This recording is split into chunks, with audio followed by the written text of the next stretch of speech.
Kalian tahu nggak sih, bayaran anak magang di OJK itu lebih besar. Hi everyone, welcome back to my YouTube channel. So, kali ini aku akan ngejelasin pengalaman magang aku di OJK atau Otoritas Jasa Keuangan. Seperti udah aku bilang di video sebelumnya terkait dengan magang di Bank Indonesia, aku akan menjelaskan pengalaman aku magang di OJK. Ini adalah magang kedua aku. So, kalau kalian tertarik, langsung aja ikutin. Let's go! Gimana sih awalnya aku bisa magang di Otoritas Jasa Keuangan atau OJK? Semuanya berawal dari magang di Bank Indonesia. Aku magang di OJK pada tahun 2018, tepatnya di bulan Februari hingga bulan Maret. Aku magang bagian unit kerja Departemen Perizinan dan Informasi Perbankan atau DPIP. Bagian Fit and Proper Test untuk calon Director and Commissioner suatu bank. So, setelah aku daftar magang di Bank Indonesia, aku berinisiatif untuk mencari kantor OJK. Pada saat itu, aku bertanya ke salah satu staf di sana dan kata staf itu, OJK ada di komplek itu juga dan I'm so excited. Dan akhirnya aku mencari kantor OJK tersebut. Setelah sampai di kantor tersebut, memang betul itu kantor OJK, tapi itu bukan kantor HRD-nya. Ternyata kantor HRD-nya itu di luar komplek BI, yaitu dekat kantor Indosat atau di seberang kantor BI yang pintu Budi Mulia. Sesampainya di sana, aku dikasih tahu sama salah satu staf HRD-nya bahwa semua penerimaan magang itu ada di websitenya. Websitenya adalah Visit OJK. Kalian bisa search ojk.go.id. Setelah kalian masuk di ojk.go.id, kalian cari Visit OJK. Portal Visit OJK ini diperuntukkan untuk orang luar yang ingin mengetahui informasi terkait OJK. Entah itu magang, atau kalian mau visit, atau kalian juga mau cari bahan untuk skripsi. Bisa banget. Kalian bisa langsung aja ke portal Visit OJK dan cari bagian magang. Persyaratan dan prosedur untuk PKL atau magang bagi mahasiswa yaitu: yang pertama, perlu dicatat bahwa permohonan harus diajukan 2 bulan sebelum pelaksanaan. Untuk magang di OJK ini durasinya hanya 1-2 bulan. Kalau aku kemarin hanya 1 bulan karena emang gak bisa ninggalin kuliah. 1 bulan aja rasanya kayak udah setahun gitu, udah ketinggalan pelajaran banyak banget. Jadi semuanya tergantung kalian butuhnya 1 bulan atau 2 bulan. Nah, untuk dokumen persyaratan itu apa aja sih? Yang pertama ada surat pengantar dari universitas kalian. Jadi kalian harus minta surat pengantar untuk magang di OJK ke universitas kalian atau ke kampus kalian. Yang kedua, kurikulum vitae or CV dengan foto. Dan yang ketiga ada formulir permohonan PKL atau magang dan itu bisa kalian download di Visit OJK. Pada saat itu aku masih disuruh untuk membuat proposal. Enaknya sekarang ini tuh nggak perlu lagi proposal karena hanya 3 dokumen yang aku sebutin tadi aja dan bisa langsung kalian submit. Untuk seluruh dokumennya bisa kalian scan dan kirim email ke pkl@ojk.go.id. Untuk penulisan subjeknya harus seperti ini ya, PKL OJK _periode _nama lengkap kalian _jurusan kalian dan _universitas atau sekolah kalian. Setelah semua dokumen kalian submit, kalian hanya perlu menunggu panggilan dari pihak OJK. Waktu itu aku ditelepon dan diminta konfirmasi apakah masih bersedia magang. Saat ditelepon oleh pihak OJK, ditentukan jadwal pertama kita untuk magang. Di hari pertama, kita diinstruksikan untuk datang ke Wisma Mulia dengan persyaratan yang sudah diberikan.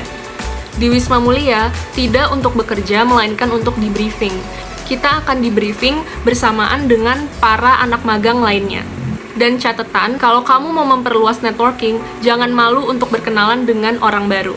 Karena kalau menurut aku, networking itu sangat-sangat penting di samping pengalaman. Nanti setelah selesai di briefing, kalian akan diinstruksikan untuk datang ke unit masing-masing.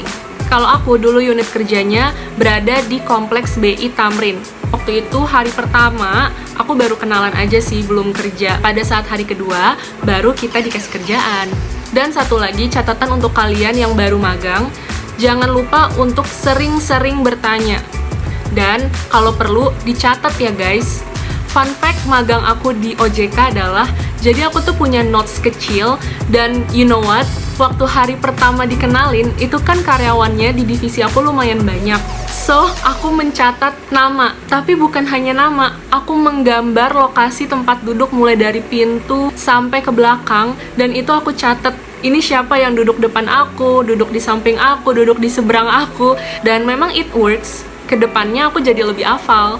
Nah, itu sebuah inisiatif yang bisa kalian ikuti pada saat kalian magang. Nah, setelah kalian selesai magang, kalian harus kasih laporan magang kalian ke bagian HRD. Setelah kalian membuat laporan magang dan diberikan atau disubmit ke HRD, kalian akan mendapatkan surat seperti ini. Seperti yang aku bilang di video sebelumnya, kertas ini merupakan kertas yang sangat berguna. Kenapa aku bilang sangat berguna? Ya jelas sangat berguna. Contoh ya, kalau kamu mau ngelamar kerja di suatu tempat saat kamu udah lulus nanti, otomatis kamu pasti bikin CV or curriculum vitae kan? Kalau kamu nggak punya pengalaman sama sekali, apa yang mau kamu isi? Maka dari itu, aku bilang ini sangat penting, karena bisa kamu isi di CV kamu.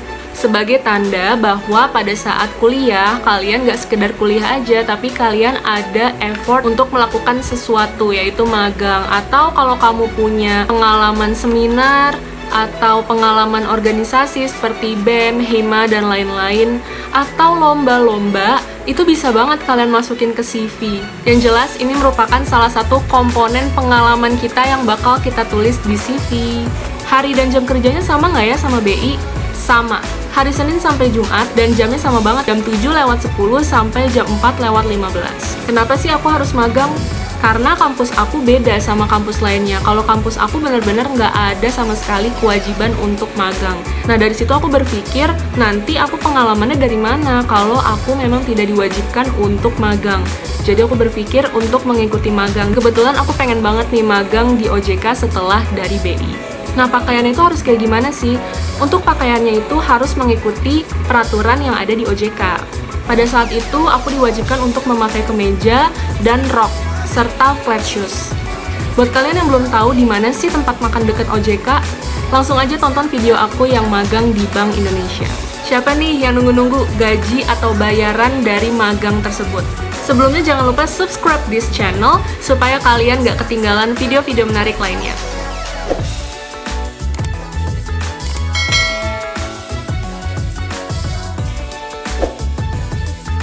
Oke, bayaran atau gaji dari magang biasanya sih disebut dengan uang transport.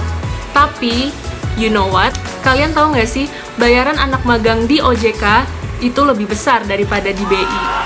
Aku nggak akan nyebut nilai pastinya, tapi yang jelas nominalnya lebih dari BI dan jutaan. Wow. So, gimana? Kalian masih tertarik atau enggak? Pokoknya aku sangat berterima kasih kepada OJK udah ngasih kesempatan aku untuk bisa magang di OJK dan mendapatkan pengalaman yang berharga. Oke, sekian pengalaman aku magang di OJK atau Otoritas Jasa Keuangan. Kalau kamu masih punya pertanyaan terkait magang atau magang di OJK atau magang dimanapun atau mungkin terkait pekerjaan, bisa banget drop your question on the description box below.